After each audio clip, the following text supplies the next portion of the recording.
Malaking tulong talaga ito sa aming dito sa mga lalawigan ng Sulu, lalong-lalo sa aming mga nagpapasalamat din kami sa ating mga pangulo na ito po ay maraming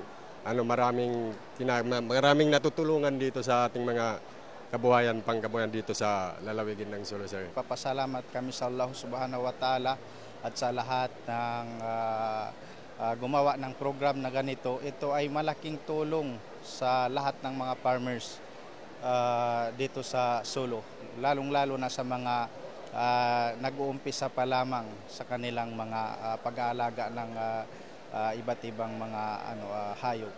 From this benefit of President BBM, maganda talaga ito, sir.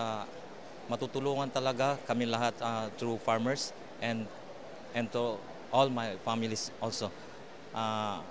Sa ngayon, sir, itong beneficiaries na to, inintay lang talaga namin.